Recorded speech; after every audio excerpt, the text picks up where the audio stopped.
My experience has been that premier speakers are more trouble than they're worth. They tend to come with demands. They tend to not promote.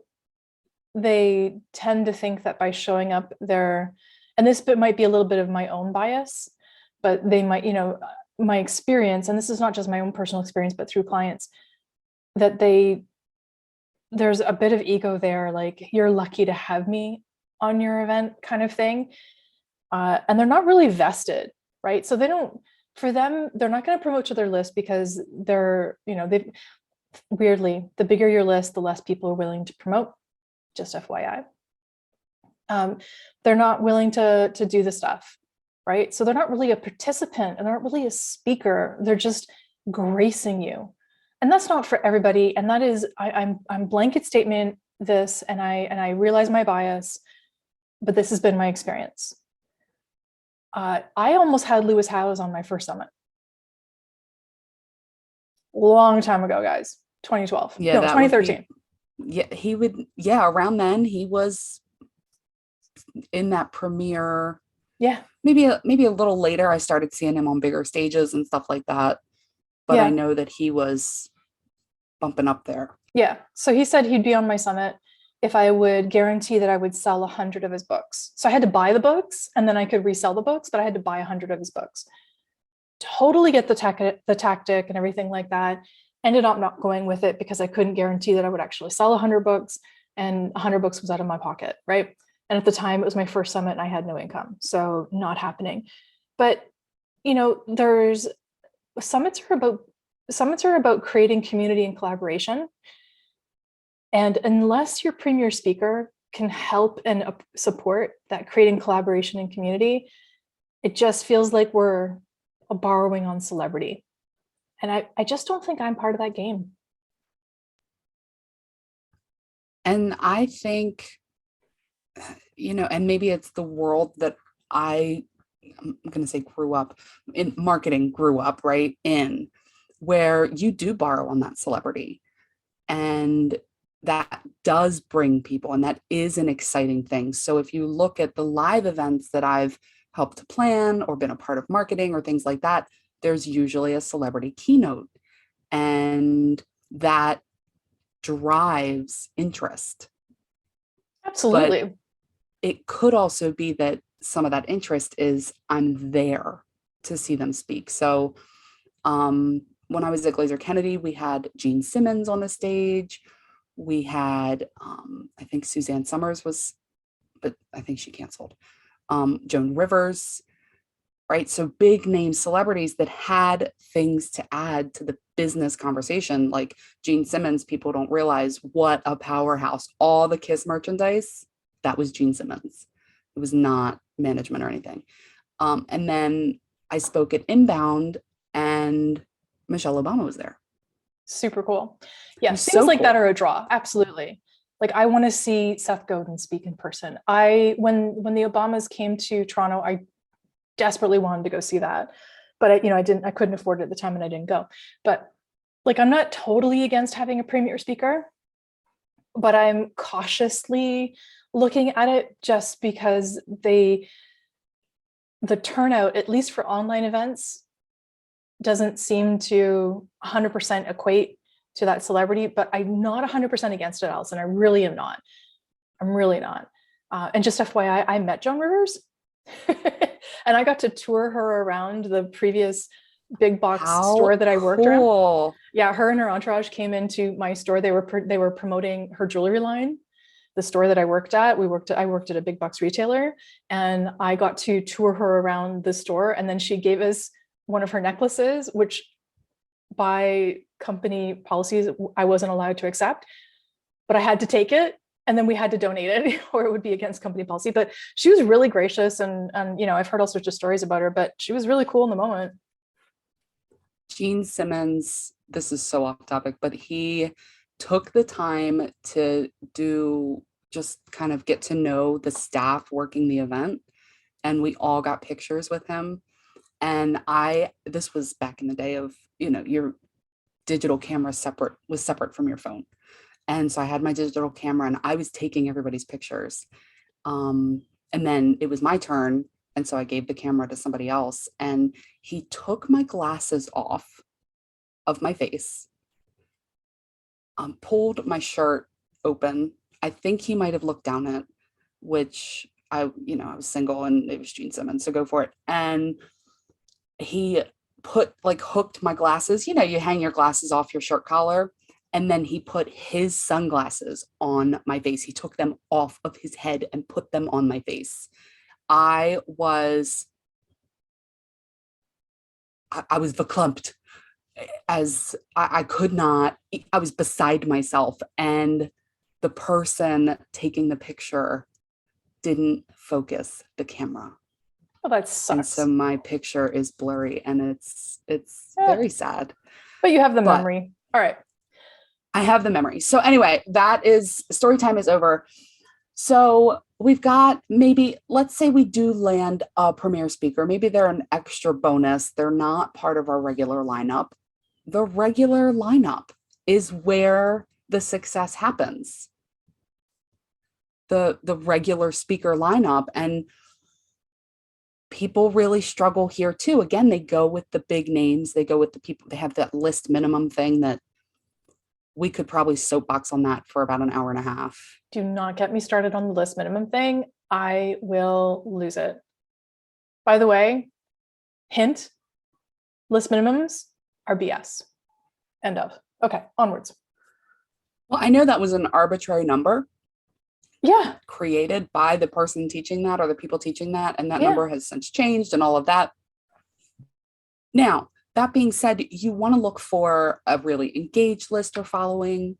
What you want to do is, when you have your expert, your potential expert, look at how their stuff is doing. Like if they've got 30,000 followers on Instagram and 3 people like the post, that's not a very engaged following. Okay, so let's back it up a little bit. Where to find speakers? Okay, before we even get to like the interaction stuff, where to actually find speakers, the best thing that you can do is go with almost like a referral, right? So I put up posts, I suggest my clients put up posts saying, hey, I'm planning an event and I'm looking for speakers who talk about A, B, C, and XYZ. Put your favorite speaker name below, right? And that's a great way to just start the inspiration. The other thing is, looking on Google and typing in your topic and looking. Some sites that actually have that are professional speaker sites and things of that nature will actually allow you to browse for free. So you can do that. Be careful though, if you're an entrepreneur, don't stick only to the professional speaker sites because those are very corporate and they have speaker fees attached. So be careful there. The other thing that I do, and this is a huge way to find speakers, okay, this is people who know summits, is to type in your topic, like your niche, plus the word summit into Google. Okay, so online marketing summit, weight loss for vegans summit, right? Finding love in your 50s summit. And if you type those into Google, a whole bunch of summit sites will come up because people just tend to leave them up, just FYI. If you click on them, the majority of these pages will have the speakers that are speaking on the event listed right there on the landing page.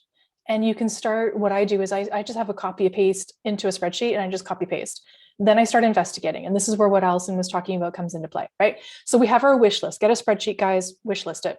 And then the thing that Allison was talking about, which is huge, is watch out for fake audiences, the big audiences that are not going to, like she said, if there's 30,000 people on their Instagram, but 4 people like the post, guys, that's a real big disconnect. So there's something wrong there. In addition, check out their website. If their website has like no opt-in, means they don't have a list. Things like that, like start using, you have to develop this sort of like gut instinct about people. I think too, like the gut instinct is going to be a thing. Like you have your own standard for what you're looking for, and we can give as much information as we want about what to look for, but you've got to go with your gut. You've got to think about, does this feel like a good fit? Does this person feel like they're going to provide the value that I want my audience to get. Because at the end of the day, it's your name on this thing. It's your brand, it's your business that you're highlighting. And when you work with people, even in the capacity of having them on your summit, you're kind of publicly saying like, hey, I stand by what this person says. Yeah, you're putting yourself in alignment with. You're aligning with them. And so if you can't work with what they say, then they're not the right fit for your event. And no, it sucks. It sucks sometimes. It does. It does. And some people, so you and I have different views on this a little bit. You know, I'm very just direct, right? If I look at somebody's profile and I am not in alignment with what they say, I'm a no, like a full on no. And I think that you're changing how you look at that too. I think you're flipping a little bit more, not flipping, that's not the right word. I think you're evolving. So I've just done so many of these that if it's not a hell yes, I'm a hell no. That's my POV. And I know that you're there now too, but I know in the past, one of the mistakes that I felt you made, and I called you out on it and we disagreed about it, and that's totally okay because we deal with disagreements really well, is I didn't 100% think that the person was a good fit. So I'm a hell no. And you're like, I can overlook that little piece because I think they'd be a benefit, you know? Yeah. Well, and I think it too, you know, there's a couple aspects to that.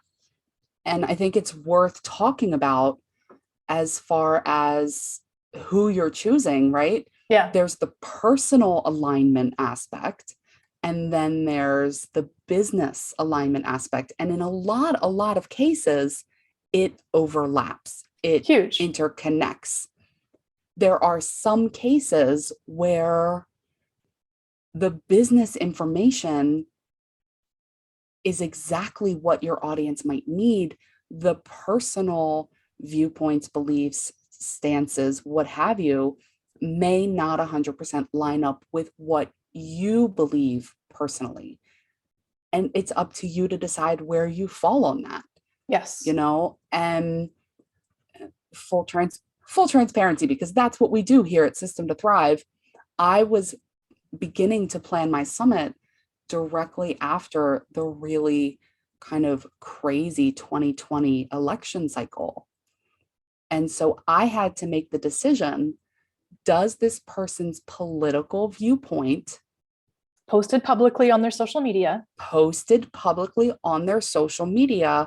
affect the quality of business information that they give and how I feel about aligning with them? That's a very personal decision. It's a very personal decision. So Jenny and I cannot tell you what is right or wrong. What I can tell you is that Jenny and I have slightly different opinions on that.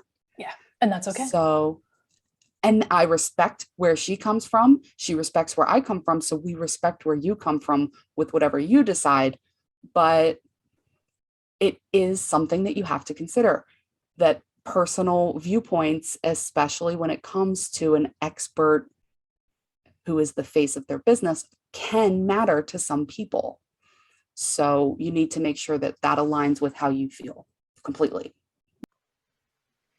On today's episode, oh my gosh,